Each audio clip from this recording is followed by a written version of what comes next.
Hi, Kevin McCaffrey here again. Just following up from our last video where we talked about business ecosystems, what we want to talk in this video about is how you can model a business ecosystem. So a business ecosystem can be modeled using a pen and paper, a whiteboard, PowerPoint, Visio, or you can use ecosystem modeling tools.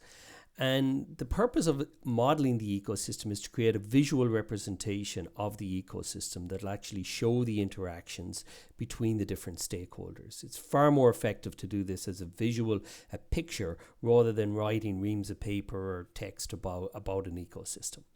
So how do you do it? Well, I kind of four steps, easy steps to follow. First thing you want to do is create a list of who your primary key stakeholders are within that ecosystem. Secondly, you want to think about what type of interactions are we going to show within the ecosystem. By interactions, you're talking about, whether it's exchanging a product or service, financial interactions, operational, contractual, could be SLAs, or data. So what APIs need to flow. So that was number 2 in terms of the types of interactions. Number 3 is then you want to actually start drawing this. So you actually start saying, well, I've got stakeholder A and I've got stakeholder B.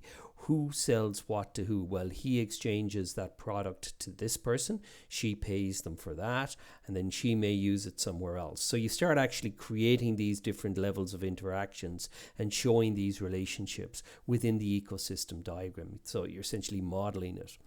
Then the fourth and the final step in this approach is to validate what you've done. And how do you validate the ecosystem? Well, you can do it by using your business model canvas that you should have created to identify who your partners were, have you all of them included, the value propositions, and the types of relationships and customer segments. You also may want to look at and validate it against your overall digital transformation strategy, your objectives, your goals, your value statements, those kind of things as well.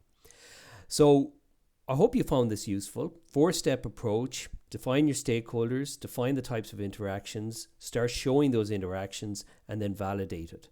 And as part of that, you also then should really encompass and get other people involved in the process, other team members, to verify it. And then you can start going to another level of detail within your ecosystem diagram.